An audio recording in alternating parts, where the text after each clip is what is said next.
Olá, querido, querida, bom dia, graça e paz em nome de Jesus. A história de hoje é sobre Acabe, o rei Acabe e Elias. E o que a gente pode tirar dela? Primeiro eu queria te dizer que Israel foi criado diferente dos outros países. Ele foi criado, esse país, debaixo de uma orientação divina e eles teriam que seguir à risca essa orientação. Acabe, quando ele era rei, ele reinou por 22 anos, ele foi considerado o rei mais perverso de todos os que tiveram antes dele. E ele casou com uma mulher perversa também, a Jezabel, uma mulher pagã. E ele fez o que era mal perante o Senhor, ela também.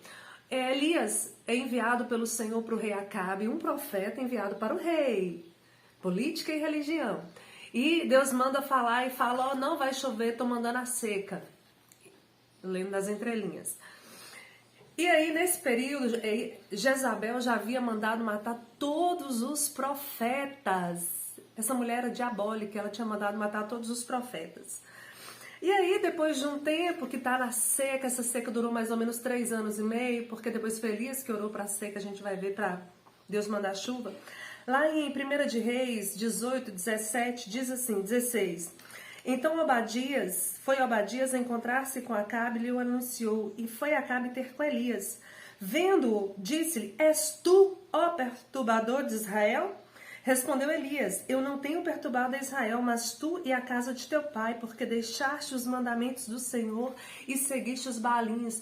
Olha, querido, Elias, ele era visto pelo rei Acabe como um perturbador da nação de Israel, só que na verdade Elias não estava perturbando a nação, Elias estava perturbando o rei, porque o rei tinha práticas diferentes daquelas que eram estabelecidas por Deus.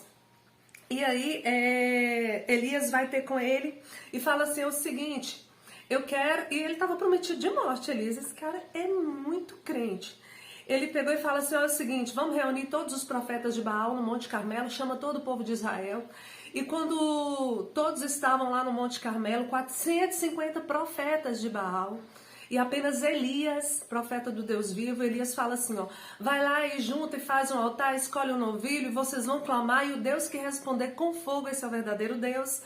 E aí o pessoal, os profetas de Baal, clama por horas e horas e horas e começa a mutilar o corpo e Baal não responde. E Elias faz a sua oferta, ainda joga água 3 vezes sobre o sacrifício e Deus responde com fogo. Nesse momento o povo, o Israel, se curvou diante de Deus reconhecendo que Deus era o Senhor. E aí então Elias vai e fala com Acabe assim, Acabe, pode ir para sua casa porque Deus vai mandar chuva. O rei obedecendo o profeta. Só que quando Acabe chega na casa dele, ele conta para Jezabel que os profetas de Baal haviam sido mortos. E Jezabel jura pela vida dela que ela mataria Elias. Elias dá a linha e foge. Depois de um tempo fugitivo, Deus manda uma palavra para Elias. Vai lá e se encontra com o rei Acabe. Porque o rei Acabe havia acabado de matar Nabote. Porque ele queria a terra de Nabote, a Nabote não quis vender, ele mata Nabote e ainda fica com a herança. Aí Deus vai e manda falar assim com o rei. Olha só, tá lá no 21, no 19. Far-lhe-ás dizendo, assim diz o Senhor, mataste ainda por cima, tomaste a herança? Disse-lhe-ás mais, assim diz o Senhor, no lugar em que os cães lamberam o sangue de Nabote, cães lamberão o teu sangue mesmo. E aí também Elias fala como que Jezabel morreria. Sabe, querido, o que eu aprendo com isso de uma forma bem rápida? As pessoas às vezes tentam calar os cristãos. Eu vejo isso nas redes sociais, falando que política e religião não se discute. Spurgeon, um dos maiores avivalistas de todos os tempos, ele disse que é tolice não discutir política e religião. Mas aqui eu estou para te dizer o seguinte, Deus levantou um profeta para falar com Deus, com o rei. Deus está levantando a igreja para falar com autoridades. A voz do Senhor está se levantando para falar contra autoridades. E é assim, sempre será assim. Tá bom? Vamos orar? Pai, eu quero, ó Deus, nesse momento me entregar essa pessoa que me assiste Eu sei, Senhor, que essa palavra ela é muito detalhada, ela é muito detalhista para eu falar em tão pouco tempo.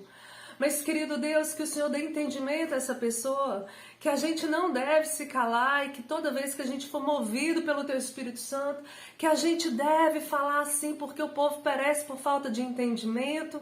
É isso que a palavra nos diz. E também, ó Deus, como nessa época de Acabe e Elias, o povo estava perecendo, o povo estava sendo direcionado para o mal, a seguir outros deuses, quando o próprio rei sabia qual era a ordenança do Senhor e o rei estava fora da ordenança. Senhor, levanta a tua igreja. Eu não estou falando, ó Deus, de placa denominacional. Levanta, Senhor, os Elias neste tempo, os Moisés neste tempo, as Estéres neste tempo, para ser voz profética do Senhor sobre essa nação. Pai, em nome de Jesus, querido, que Deus te abençoe em Cristo. E lembre-se, ligadinho, política e religião, porque o que um fizer afeta o outro. Que Deus te abençoe em Cristo.